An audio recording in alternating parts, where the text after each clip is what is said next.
এখানে বসে যাবে না, ঠিক আছে? আমি অনুরোধ করতেছি বাবা, এখানে বসে এখানে সেগুলো গুছিয়ে ফেলেন, এখানে আর বলবেন দূরে থেকে ভিডিও খারাপ করে ধরেন কি হয়েছে। হ্যাঁ নামো তোমরা,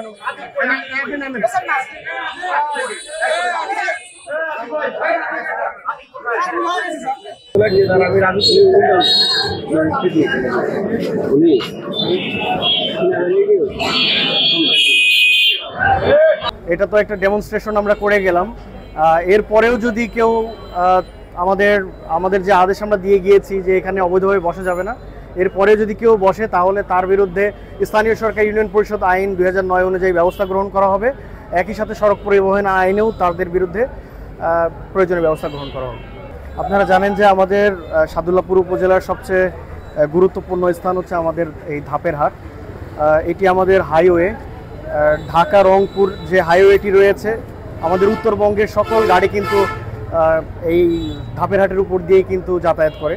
তো এইখানে আমাদের অনেক দিন ধরে অভিযোগ ছিল যে অবৈধভাবে আমাদের আন্ডারপাসকে অবরুদ্ধ করে রাখা হয়েছে, অবৈধ কিছু দোকানপাট এখানে বসেছে। সেই অভিযোগের প্রেক্ষিতেই মূলত আমরা এখানে আমার এক্সিলেন্ট সাহেব, আমাদের ইন্সপেক্টর ইনভেস্টিগেশন এবং বাংলাদেশ সেনাবাহিনীর সদস্য এবং আমাদের ইউনিয়ন পরিষদের চেয়ারম্যান সাহেব, ওনাদের সকলকে নিয়ে আমরা এখানে এসেছি।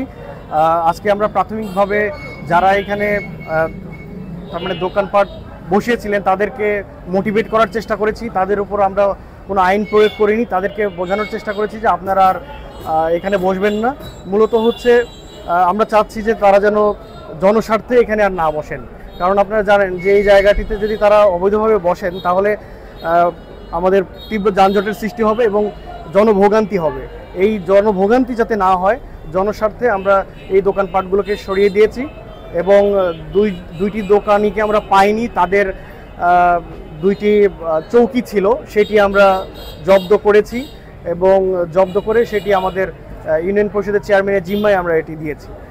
তো আমরা আশা করছি যে এবার আমাদের যে আসন্ন ঈদুল আজহা, এই ঈদুল আজহাতে উত্তরবঙ্গের যত গাড়ি রয়েছে এবং আমাদের সাদুল্লাপুরের সকল গাড়ি কোনো ধরনের যানজট ছাড়া এই রাস্তা দিয়ে যাতায়াত করতে পারবে। ধন্যবাদ।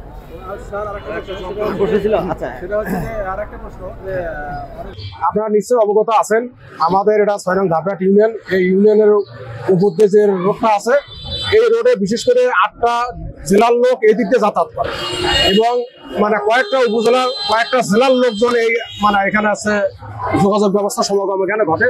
তো এখানে এই হাটের দিন করে প্রচুর যানজট মানে এখানে সৃষ্টি হয়। যানজট সৃষ্টি হয় মূলত এই যে অবৈধভাবে যেখানে দোকানপাটগুলো বসানো হয়েছে, আন্ডারপাস থেকে শুরু করে আশপাশে অবৈধভাবে দোকানপাট বসানো হয়েছে, এই দোকানপাটগুলোর কারণে আর কি এই যানজটটা মূলত সৃষ্টি হয়। আর আপনারা নিশ্চয়ই অবগত আছেন, আমরা বিগত যে ঈদগুলো হয়েছে সেগুলো তো আমরা যানজট নিরসন করার জন্য ইউনিয়ন পরিষদের পক্ষ থেকে আমরা সর্বাত্মক চেষ্টা করেছি। তারই ধারাবাহিকতায় আজকে আমাদের ইউনো মহোদয়ের নেতৃত্বে এখানে যে অবৈধ যে যারা দোকানপাট এখানে বসাইছিল তাদেরকে আমরা মানে নির্দেশনা দেওয়া হয়েছে অবৈধ দোকানপাটগুলো সরানোর জন্য। তো বলে দিয়ে আমাদের ইউনিয়ন পরিষদকে দায়িত্ব দিয়ে যাওয়া হয়েছে। তো ওই কারণে আমি আপনাদের মাধ্যমে বলতে চাই, যারা এই অবৈধভাবে দোকানপাট এখানে বসাইছেন তারা নিজ নিজ মানে স্ব-ইচ্ছে যার যার যে দোকান আছে আপনারা নিয়ে যাবেন, তা না হলে আমরা ইউনিয়ন পরিষদের আইন অনুযায়ী তাদের দোকানপাটের মালামাল যা আছে আমরা প্রয়োগ করতে বাধ্য।